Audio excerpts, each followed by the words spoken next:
The soft hum of the air conditioning in my office contrasted sharply with the tempest of thoughts swirling in my mind. I'm Anna, a 28-year-old lawyer, and my current life is a world apart from the chaos of my childhood. A past I've kept locked away even from those closest to me. The tranquility of my workspace was abruptly shattered by the ringing of my phone. An unknown number flashed on the screen, but there was something about it that felt unsettlingly familiar. With a hesitant hand, I picked up. "Anna," I said, my voice a careful mix of professionalism and wariness. It's your father," came the voice, trembling with a nervousness that only heightened my unease. A chill raced through me. It had been over a decade since I last heard that voice, once a source of safety and love, now a painful reminder of betrayal. "Why are you calling me?" I demanded, my tone sharp enough to slice through the silence that followed.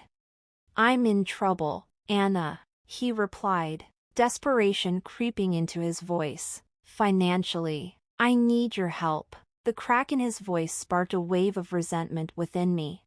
"My help? Now you need me after all these years?" I shot back, disbelief and anger mixing in my words. "Yes, I wouldn't ask if it weren't serious. I'm really in a bind," he pressed, his tone growing more urgent.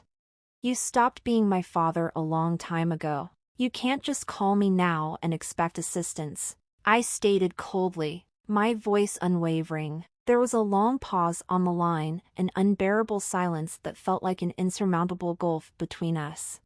"Anna, please, I'm still your dad," he said, a weak attempt to reignite a connection long extinguished. The word dad hung in the air, feeling foreign and unsettling. "A dad? You forfeited that title when you chose her over me," I countered, the years of bottled-up anger and hurt spilling into my words. "You're my daughter." "I thought you thought wrong," I interrupted, cutting him off mid-sentence. "You made your choice years ago, and I've made mine." His voice cracked with a blend of pleading and despair. "Anna, I'm sorry. I just need this one favor." The word sorry echoed in my office, a hollow and meaningless sound that reverberated painfully. "Sorry doesn't change the past. I can't help you," I said firmly, before hanging up. Before the age of 10, my childhood was filled with love and laughter, a testament to the wonderful life my parents and I shared in our small rented home. My mother, a beacon of joy and kindness, filled our days with warmth and our nights with stories and dreams. My father, once a playful and caring man, spent evenings playing games with me and teaching me about the world. Our home was a sanctuary of happiness, where every day felt like an adventure and every night was a sweet dream. But our blissful life came crashing down with my mother's untimely death. The house that once echoed with laughter and love transformed into a silent mausoleum filled with memories. I remember wandering through the rooms, each corner a stark reminder of her absence. The loss was unbearable, not just for me but for my father, who had lost the love of his life. Yet, much to my confusion and dismay, his grief seemed to fade quickly. Just a few months later, he brought home Marissa, a woman who was about to take a significant role in our lives. I still recall the day he introduced her, a day that marked the end of my cherished childhood. "Anna, this is Marissa. She's going to be staying with us," my father announced one evening, his tone devoid of the warmth I had grown up with. I looked up at her, searching for any hint of motherly kindness, but found none. Her presence was imposing, her gaze cold and calculating. From that first moment, I felt an unsettling change in the air, a shift that filled me with an unexplainable dread. "Hello, Anna," Marissa said, her voice smooth yet lacking genuine warmth. Her smile, instead of comforting me, seemed to conceal something sinister beneath its surface. In the days that followed, the house felt different, as if the walls themselves were recoiling from her presence. The joyful memories of my past began to fade, replaced by a lingering unease that settled into every corner. I desperately searched for something redeeming in Marissa, but her every glance and gesture dripped with unspoken hostility. It was evident she wasn't there to fill the void my mother left, but to craft a new narrative, one in which I was an unwelcome interloper.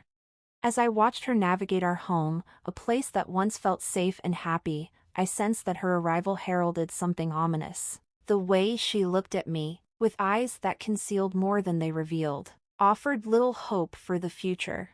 The days following Marissa's arrival felt like a nightmare from which I couldn't awaken. Our home, once filled with my mother's laughter and love, grew cold and unwelcoming. Marissa's presence cast a shadow over everything, transforming even the simplest daily routines into struggles.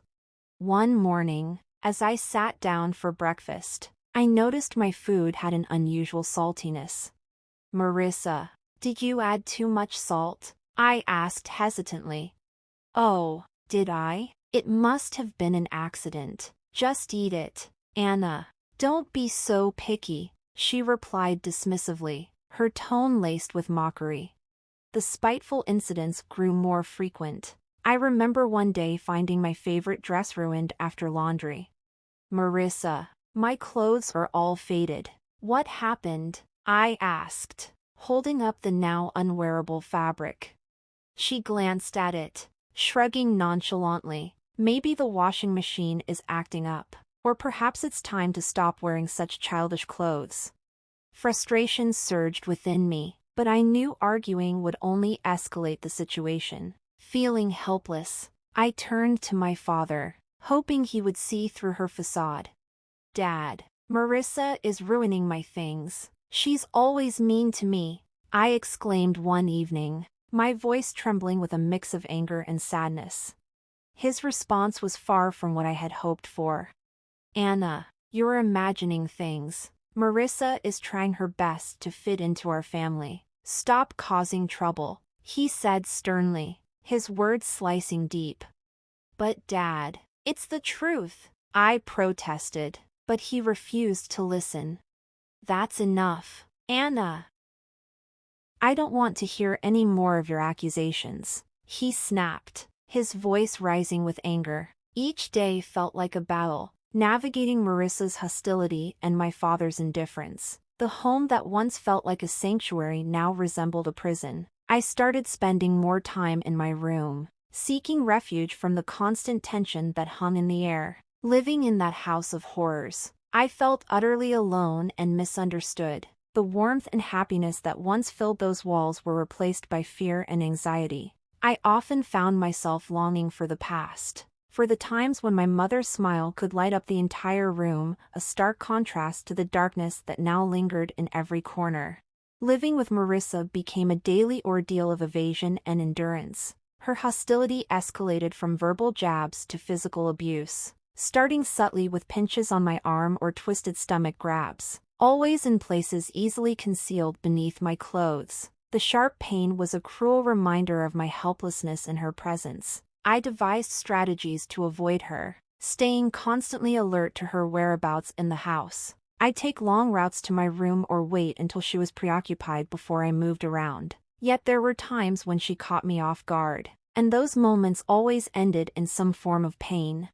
One afternoon, while I quietly read in the living room, Marissa walked in and, for no apparent reason, pinched my arm hard, her nails digging into my skin. I winced but stifled any cry of protest. She looked at me with a cold, triumphant smirk before sauntering away. During one of Grandma's rare visits, she noticed my cautious movements and the way I flinched at Marissa's voice echoing through the house. "Anna, is everything okay at home?" Grandma asked, concern etched in her features. My heart ached to tell her the truth, but fear and a desire to shield her from worry held me back. "Yeah, Grandma, everything's fine, just a lot of schoolwork," I lied, forcing a smile that felt foreign on my lips. She looked uncertain but didn't press further. Guilt washed over me for deceiving her, but I couldn't bear the thought of causing her distress. As Grandma left that evening, I caught Marissa watching from the window, a satisfied expression on her face. It was as if she relished the control she had over me, knowing she could hurt me and get away with it. Her triumphant look sent a clear message: she was the one in power, and I was merely a helpless player in her twisted game. Retreating to my room, I felt trapped in a cycle of abuse and silence. The physical pain from Marissa's pinches and twists was almost bearable compared to the emotional turmoil that gnawed at me. School became my sanctuary, a place where I could briefly escape the misery of my home life. But even there, the shadows of my struggles began to seep through. My teacher, Mrs. Thompson, a kind-hearted woman who always encouraged her students, started to notice changes in me. One day, as I handed in my homework, she gently grabbed my wrist, her eyes drawn to the bruises marring my skin. "Anna, what happened here? These look like bruises," she said, concern lacing her voice. I quickly pulled my arm back, covering the bruises with my sleeve.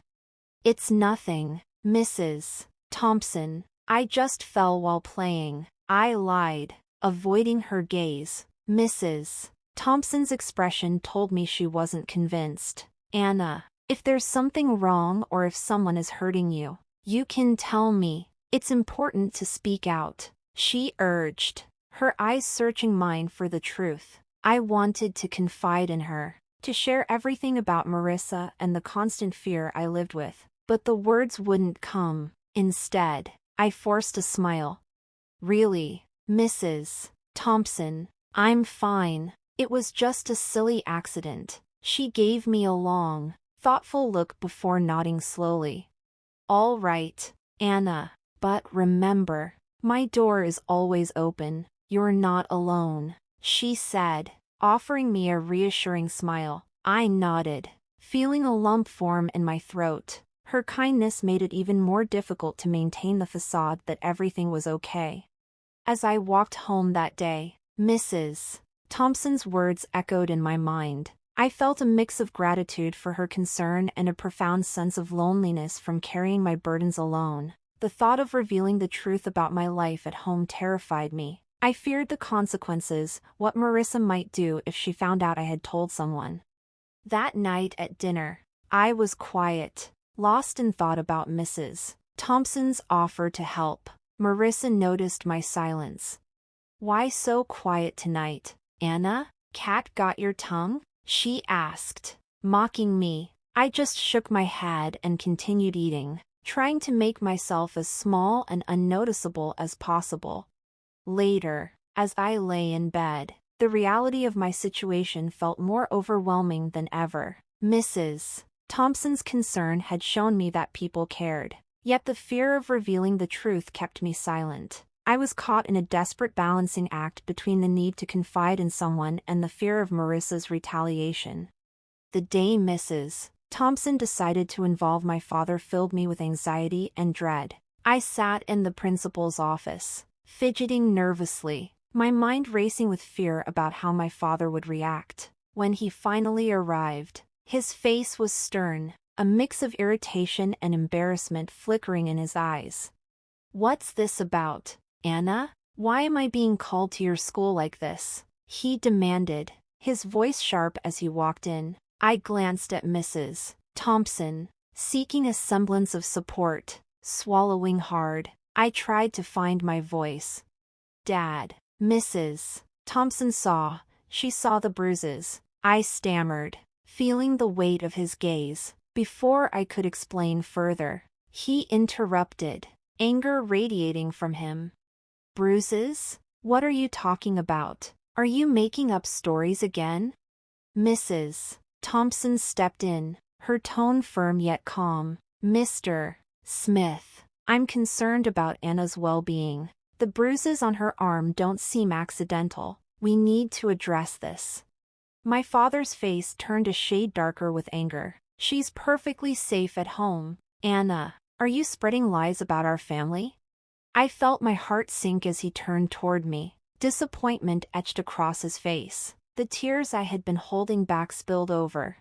"It's not lies, Dad. Marissa, she's been hurting me." I managed to get out, the truth finally surfacing. His reaction was one of disbelief. "Marissa? That's ridiculous. She's been nothing but kind to you. I won't have you slandering her with these accusations." "But Dad, it's the truth," I cried out, desperation lacing my voice. He stood up abruptly, his patience wearing thin. "Enough of this. Tell Mrs. Thompson you made it all up." I lay there, overwhelmed by everything that had happened. The physical pain from the abuse paled in comparison to the emotional anguish of being disbelieved and punished by my own father. It was a harsh realization that the one person meant to protect and love me unconditionally was now the source of my greatest suffering. The days that followed my confinement in my room were some of the darkest I had ever known. Trapped and feeling utterly alone, I came to understand that my only hope lay with my grandmother, my father's mother. She was a kind and loving woman who had always showered me with affection, yet I had never dared to share my troubles with her. One evening, certain that Marissa and my father were preoccupied, I gathered my courage to call my grandmother. My hands trembled as I dialed her number. "Hello?" Her familiar, warm voice filled my ears. "Grandma, it's me, Anna," I replied, striving to keep my voice steady. "Anna, my dear, how are you?" she asked, her tone overflowing with genuine concern. Tears pricked my eyes as I confessed. "Grandma, I need help. Can I come stay with you for a while?" There was a moment of silence on the other end. "What's wrong, Anna? Did something happen?"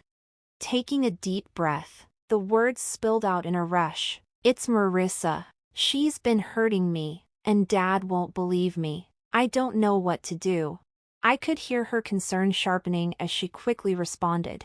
"Of course, my dear. You come right over. I'll take care of this." The next day, my grandmother arrived, a small woman whose presence filled the room with warmth and strength. She confronted my father with a resolve that surprised me. "John, I'm taking Anna with me. She's not safe here," she declared firmly. My father, caught off guard, attempted to protest. "Mom, you can't just take her. She's my daughter." "Your daughter, whom you've failed to protect," she shot back, her voice unwavering. "I won't stand by and watch her suffer." Marissa tried to interject. "She's just a child making up stories. You can't believe her over us." Grandma turned to Marissa, her gaze unyielding. "I know a frightened child when I see one. Anna is coming with me, and if you try to stop me, I'll take this matter to the authorities." My father, realizing he was outmatched, didn't offer any further resistance. As I hurriedly gathered my things, I noticed Marissa's expression shift from defiance to defeat. Leaving the house with my grandmother felt like a heavy weight being lifted from my shoulders. For the first time in months, I felt safe. The car ride to Grandma's was quiet, but her presence offered me comfort. Once we arrived, she turned to me with a reassuring smile and said, "You're safe now, Anna. You don't have to worry anymore." In my grandmother's house, I found the love and security that had long been absent from my life. It was a sanctuary where I could heal and rebuild my strength. The stark contrast between her nurturing home and the coldness of my father's house was overwhelming. For the first time in what felt like ages, I could finally breathe again, liberated from the fear and anxiety that had haunted me. Years passed since I left my father's house to live with my grandmother, and her home became my refuge, a place filled with warmth and healing. But time, as it often does, brought change, and I faced the heart-wrenching loss of my beloved grandmother, leaving a void that felt insurmountable. At the funeral, my father and Marissa appeared, their faces a mix of feigned sorrow and poorly concealed eagerness. It was painfully obvious that they were more interested in what they might gain from her death than in mourning her loss. After the funeral, as we gathered at my grandmother's house, Marissa wasted no time. "Well, Anna, I suppose you'll need to find a new place to live now. This house and everything in it belongs to your father," she declared, her voice dripping with barely concealed delight. My father nodded, his gaze scanning the room as if already plotting how to take over the house. A smile crept across my face, which seemed to confuse them both. "Actually, you're mistaken," I replied, my voice steady with newfound confidence. "What do you mean?" my father asked, his expression shifting to confusion. Taking a deep breath, I relished the moment. "Grandma left a will. She bequeathed the house and a substantial sum of money to me," I explained, watching as their expressions morphed from confusion to shock. "But you're just a child. I'm your father. I should control any inheritance you receive," my father stammered, his entitlement evident. Marissa jumped in, her tone shrill. "Yes, until you come of age, your father will manage your property." Their reactions bordered on amusing. "You don't care enough about me to even wish me a happy birthday. I turned 18 a month ago. I'm legally an adult now. I make my own decisions," I stated firmly, savoring the dawning realization on their faces. My father's shock shifted to anger and then desperate pleading. "Anna, you can't do this. We're your family." I looked at them, memories of my childhood flooding back. "You stopped being my family a long time ago," I replied, my voice unwavering. Marissa stepped forward, her tone now pleading. "At least let us stay in the house. We have nowhere else to go. We didn't renew the lease on our place."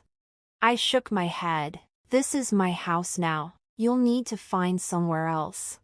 As they left, I felt the weight of years of pain and neglect lift from my shoulders. Standing in the house that now belonged to me, filled with memories of my grandmother's love, I felt a profound sense of closure.